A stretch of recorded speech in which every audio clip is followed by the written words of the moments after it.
Ada momen yang menarik perhatian pada pengundian nomor urut Capres-Cawapres di kantor KPU Jakarta Pusat pada Selasa 14 November 2023. Seperti diketahui, pasangan Capres-Cawapres sudah resmi memiliki nomor urut untuk berlaga pada kontestasi politik 2024 mendatang. Pada momen tersebut, tersuguh drama antara dua anak Presiden Joko Widodo, yakni Gibran Rakabuming Raka dan Kaisang Pangarep dengan Megawati Soekarnoputri. Ada momen Megawati didatangi dan disalami langsung oleh Gibran Rakabuming Raka, Prabowo Subianto, hingga Ketua Umum PSI Kaisang Pangarep. Padahal hubungan ketiganya belakangan ini dikabarkan sedang tidak baik-baik saja. Terlihat Gibran yang juga cawapres Prabowo Subianto mengantar adiknya Kaisang untuk menyalami bos PDIP itu. Kaisang bahkan sampai duduk membungkuk di hadapan Megawati yang duduk di samping Capres Ganjar Pranowo. Ekspresi tak biasa Megawati juga disorot masyarakat. Pasalnya seakan tanpa ekspresi, Megawati tetap menyandarkan bahunya ke kursi di bagian belakang. Menurut pengamat politik Henry Satrio, drama yang ditunjukkan itu sebagai tanda Gibran Kaisang benar-benar kikuk dengan hadirnya Megawati. Menurut si pengamat, hal ini juga menandakan bahwa Kaisang dan Gibran menunjukkan gerakan tubuh kesopanan. Menurutnya, aksi dua bersaudara itu juga bisa menarik simpati masyarakat. Malam Tribuners, program Tribunnews on Focus malam hari ini kembali menjumpai Anda bersama dengan saya Nila Irda. Beberapa menit yang lalu, ini kita bisa mengetahui bahwa ketiga kandidat pasangan calon presiden dan calon wakil presiden sudah resmi mempunyai nomor urut. Ini sudah ada 3 kandidat dengan nomor urut masing-masing yang hari ini ditetapkan oleh KPU. Namun ada yang menarik juga dalam momen penetapan nomor urut Capres dan Cawapres ini adalah sosok-sosok yang kemudian melakukan pertunjukan dalam tanda kutip bisa saya katakan dalam acara yang digelar hari ini. Untuk membahas hal tersebut dan juga adakah makna yang bisa diambil dari nomor urut ini? Sudah bergabung bersama dengan saya, ini adalah pengamat politik. Ada Bang Henry Satrio, ada Bang Hensat dalam sambungan Zoom bersama dengan saya malam hari ini. Bang Hensat, selamat malam. Selamat malam, Nila. Abang, saya dan Bang Hensat hari ini sama-sama mengikuti jalannya pengundian nomor urut, begitu ya, Bang Hensat? Mungkin sebagai pengantar awal, sudah ada ketiga nomor urutnya. Bagaimana melihat pertunjukan yang hari ini disajikan, Bang? Ya, kalau untuk Capres-Cawapres, nomor urut itu menurut saya sih tidak ada artinya dalam elektabilitas ya, karena ketokohan presiden itu lebih mendominasi dibandingkan nomor, dan itu sudah dibuktikan pada saat Pak Jokowi memiliki nomor 1 atau nomor 2, dia tetap menang gitu ya, termasuk Pak SBY kalau tidak salah waktu itu dia sempat dapat nomor 4, kemudian ganti nomor 2, itu juga tetap menang. Jadi kalau untuk Capres, Cawapres atau untuk Pilpres, itu nomor kalah sakral dibandingkan dengan ketokohan dalam tingkat keterpilihan. Jadi masyarakat atau pemilik suara masih mempertimbangkan tokoh daripada nomor. Nah, nomor ini justru bermanfaat ya bagi partai politik pengusung. Nah, ini yang ketiban ulung ya, yang ketiban duren ini adalah PKB, Gerindra, dan PDI Perjuangan, karena kebetulan pas nomor-nomor mereka, PKB nomor 1, Gerindra nomor 2, dan PDI Perjuangan nomor 3. Jadi sesuai dengan capres, cawapres yang mereka usung. Tapi sekali lagi saya ulang, kalau untuk capres cawapres nomor urut ini hanya sekedar nomor urut saja. Tapi kalau untuk partai politik ini punya makna elektoral yang lebih dalam karena bisa lebih mudah berpromosi dan mengharapkan kotel efek dari si presiden.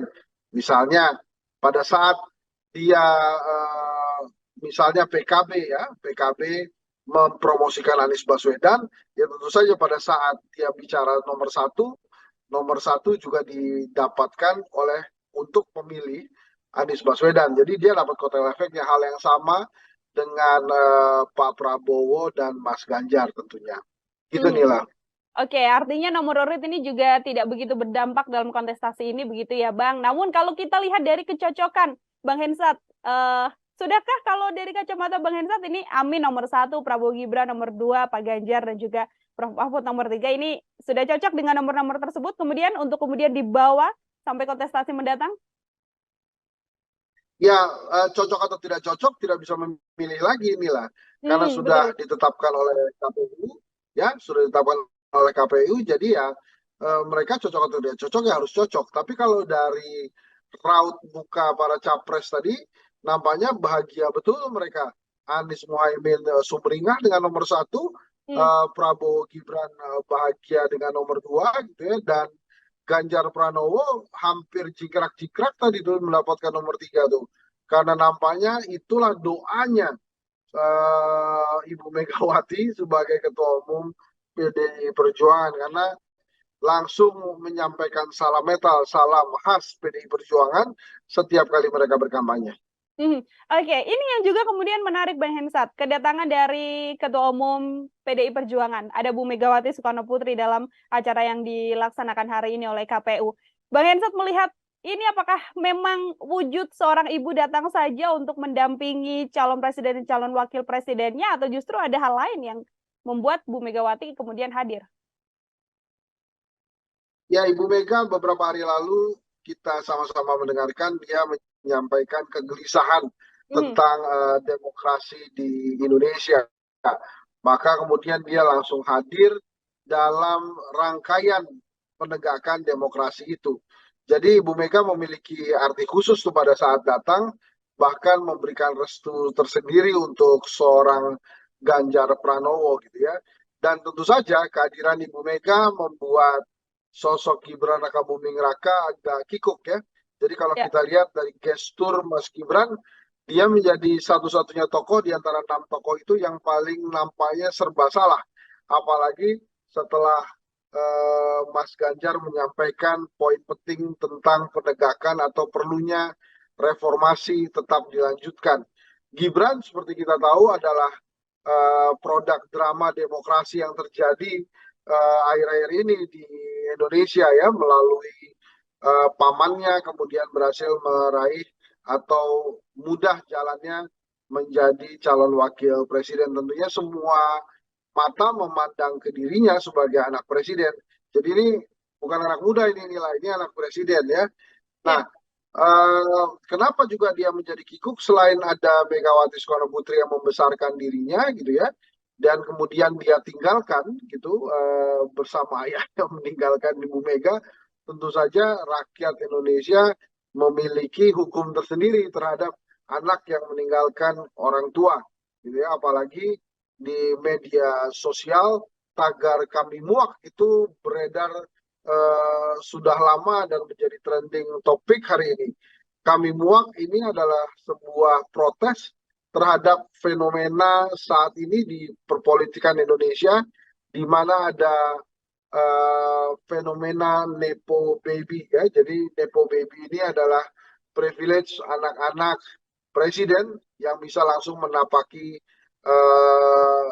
panggung elit politik. Dan tadi kita lihat nih ada Mas Gibran dan Mas Kaisang yang keduanya merupakan anak Presiden Jokowi, dan saya yakin juga hadirin yang hadir di sana memandang Kaisang bukan sebagai ketua umum PSI, memandang Gibran bukan juga sebagai calon wakil presidennya Jokowi saja, tapi sebagai anaknya presiden yang mendapatkan privilege ya, memanfaatkan lubang-lubang demokrasi untuk meraih tangga instan ke dalam politik di Indonesia.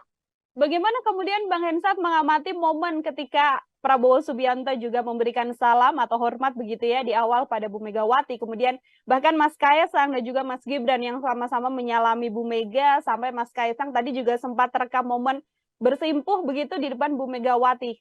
Bang Hensat mengamati situasi ini seperti apa, Bang? Ya, kalau untuk anak-anak presiden ya itu yang mereka bisa lakukan saat ini sebagai pembenaran atau cuci tangan terhadap privilege ya atau fenomena nepo baby tadi.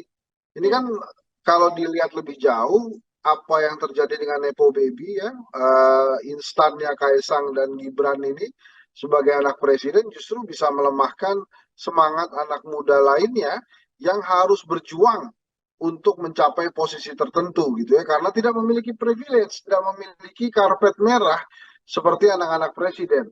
Nah, ini sebetulnya PR atau pekerjaan rumah bagi negara untuk mengangkat semangat anak-anak muda lagi yang tidak memiliki privilege, yang harus bekerja keras untuk hidupnya, harus bekerja keras untuk mencapai posisi tertentu. Jadi memang itu yang harus mereka lakukan sebagai cara mengambil simpati dari masyarakat Indonesia. Gestur kesopanan adalah satu-satunya yang mereka miliki saat ini. Makanya kalau kita lihat, kalau bisa sebisa-bisanya itu Mas Gibran akan nunduk serendah-rendahnya kalau perlu untuk meminta pemakluman dari rakyat Indonesia terhadap fasilitas yang dia dapat sebagai anak presiden. Ya kalau Prabowo kayaknya begitu. Dari dulu itu ya begitu. Malah sekarang menurut saya sudah meningkat ya keahliannya dengan menyampingkan emosi dan mendorong kelucuan-kelucuan ala kakek-kakek gemoy ya kalau kata zillennials gitu.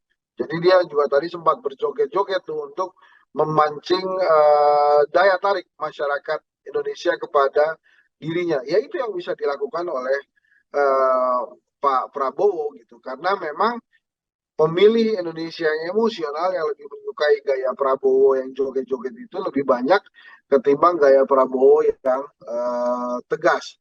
Makanya tadi sebuah strategi jitu juga dilontarkan oleh Mas Anies mempersilahkan Gus Muhaimin untuk berpidato. Sementara hari ini memang yang paling tegas adalah pasangan Ganjar Mahfud yang mengedepankan pelaksanaan demokrasi yang baik, demokrasi yang bersih, dan mengutamakan atau menyelamatkan semangat reformasi. Tentu saja pada saat berkata semangat reformasi yang paling tersindir adalah pasangan Prabowo Gibran. Karena banyak juga yang mengatakan di media sosial pasangan Prabowo Gibran ini adalah pasangan Orde Baru plus Orde Baru yang baru. Jadi begitu Mas Ganjar menyampaikan semangat reformasi, itu pasti ditujukan untuk pasangan Prabowo Gibran atau minimal Prabowo Gibran merasa bahwa apa yang disampaikan oleh Ganjar itu adalah untuk mereka berdua. Oke, saya akan lebih dalam soal bagaimana pidato yang disampaikan oleh ketiga capres hari ini, Bang Hensat. Namun sebelum itu saya ingin tahu juga bagaimana kacamata Bang Hensat melihat respon dari Bu Megawati setelah disalami, kemudian bersimpuh juga Mas Gibran dan juga Mas Kaisang di hadapannya, dan juga disaksikan oleh banyak mata hari ini. Kalau saya melihatnya standarnya Ibu Mega ya, karena kebetulan kan kalau kita lihat memang sofanya rendah gitu ya, dan tidak mungkin kemudian Ibu Mega yang harus berdiri ya mau tidak mau, Gibran dan Kaisang harus bersimpuh nunduk ya. Kalau Gibran kan dia nggak bersimpuh, dia nunduk. Nah, Mas Kaisang ingin mempermudah dirinya ya dia akhirnya bersimpuh. Tapi itulah yang bisa dilakukan lagi-lagi cara menarik simpati masyarakat Indonesia terhadap fenomena Nepo Baby, terhadap privilege yang didapatkan oleh Kaisang dan Gibran adalah menampilkan sebuah gestur kesopanan ya untuk mendapatkan simpati dari rakyat Indonesia. Oke, dalam pidatonya tadi juga hari ini disampaikan, kalau bisa saya sampaikan beberapa poinnya Bang Hensat, nanti boleh silakan Bang Hensat menanggapi ini kan. Pak Prabowo di awal amin fokus untuk kemudian bagaimana timnas yang diibaratkan permainan sepak bola. Lalu Pak Prabowo ada sedikit serangan yang bisa saya sampaikan ini soal statementnya kalau ada kawan yang baru, yang lama kemudian jangan dilupakan begitu ya. Kemudian Pak Ganjar yang sempat menyinggung soal bagaimana disibukkan menonton drakor. Apakah juga momen pidato pertama hari ini yang disampaikan pada publik sebagai bentuk juga untuk kemudian bisa menyampaikan sedikit serangan-serangan pada lawan kontestasi? Ya, itu wajar saja dan menurut saya masih dalam tatanan yang wajar ya. Pak Prabowo menyindir Gus Muhaimin, kemudian Mas Ganjar juga menyindir pasangan Prabowo Gibran. Jadi menurut saya itu masih dalam sebuah ranah yang kita bisa maklumi. Apalagi kan ini kontestasi sudah dimulai nih. Argonya udah mulai jalan nih Mbak Nila. Jadi wajar kalau kemudian mereka memanfaatkan momen-momen ini untuk mengedepankan sisi mereka dan kalau bisa mengurangi sisi positif dari lawannya, karena sudah dimulai kompetisinya dengan tadi penandatanganan berita acara, kemudian sudah masing-masing mendapatkan nomor ya, maka memang race-nya dimulai. Jadi ya kita lihat besok masing-masing pasti akan sangat-sangat sibuk sekali dengan bagaimana caranya mereka mendapatkan suara dari rakyat. Dan dimulai kalau saya tidak salah tanggal 28 November ya, dan akan berlangsung selama 25 hari sampai 14 Februari 2024 nanti.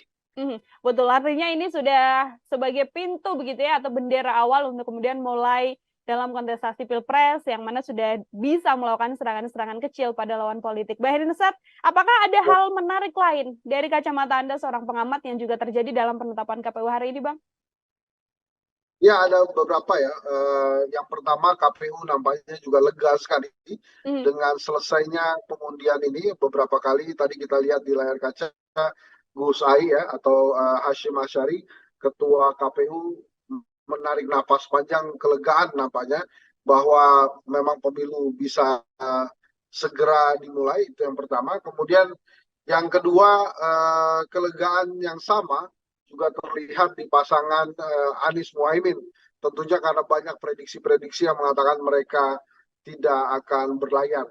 Nah, justru nampaknya fokus Ganjar itu sangat tertuju kepada Prabowo Subianto, dan terakhir catatan saya memang ada hal yang ada gap yang cukup jauh ya antara Pak Prabowo yang rileks dengan Mas Ganjar dengan Mas Gibran yang sangat tegang gesturnya. Itu kembali lagi tadi saya sudah jelaskan kenapa gesturnya sangat tegang, karena rakyat Indonesia semua memperhatikan dirinya tentang privilege yang dia dapat sebagai anak presiden, tentang fenomena Nepo Baby, dan beberapa fenomena-fenomena lainnya, protes-protes yang dilancarkan oleh masyarakat melalui media sosial, gitu ya. Jadi itu catatan-catatan saya, dan memang mulai hari ini mereka berusaha untuk mendapatkan simpati dari rakyat, Mbak Nila.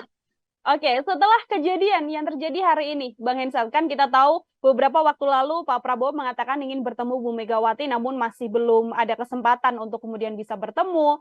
Mas Gibran yang diminta untuk menyerahkan KTA namun belum juga mendatangi PDIP, lalu di momen Mas Kaisang yang tiba-tiba hari ini mendatangi Bu Mega. Apakah kemudian hal ini akan mengubah situasi politik yang sedang panas belakangan ini, atau justru akan menambah kepanasan ini, Bang?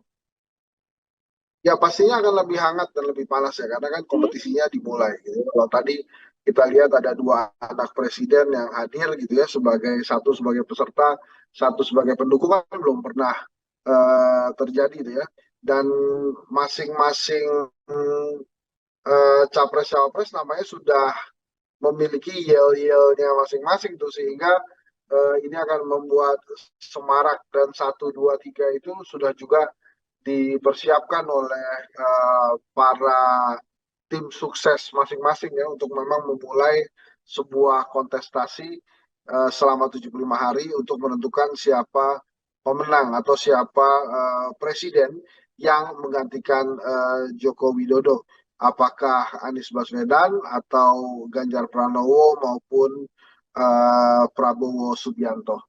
Oke, terakhir dari saya, Bang Hensat, melihat situasi saat ini, dinamika politik, drama Korea yang bahkan sempat disampaikan oleh Pak Jokowi. Setelah ini sudah resmi, kemudian kampanye bisa dilakukan, prediksi Anda sebagai pengamat, dramanya akan semakin dibuat banyakkah atau justru bisa berjalan dengan lebih luber dan jurdil dan sebagainya? Rakyat Indonesia suka sinetron nih lah. Jadi kampanye-kampanyenya pasti akan banyak sinetron-sinetron yang bergulir. Pak Jokowi pernah menampilkan sinetron sosok yang sederhana, ya, sosok yang ingin kerja, yang itu membuat dia terpilih 2 periode. Maka cerita-cerita itu akan digunakan oleh setiap pasangan calon. Tapi begini inilah dalam sebuah situasi demokrasi ya, di Indonesia hari ini kita lihat sebuah langkah demokrasi yang sangat baik, memulai tahapan pemilu. Tapi di sisi lain ada yang melukai demokrasi kita, yaitu pada saat Haris Azhar dan Fathia justru di dituntut selama 4 tahun penjara karena memberikan pendapatnya, karena bersuara kritis terhadap pemerintah. Justru itu merupakan luka ya dalam demokrasi kita pada saat demokrasi kita yang lain dimulai untuk pemilihan presiden. Gitu Nila. Baik, terima kasih banyak Bang Idris Satrio atas kesempatannya berbincang bersama dengan saya melihat situasi pertunjukan yang hari ini terjadi di gedung KPU bersama dengan penetapan calon nomor urut untuk calon presiden dan calon wakil presiden. Sekali lagi Bang Ensa, terima kasih untuk kesempatannya. Semoga di lain kesempatan kita bisa berbincang kembali. Download Tribun X sekarang, menghadirkan lokal menjadi Indonesia.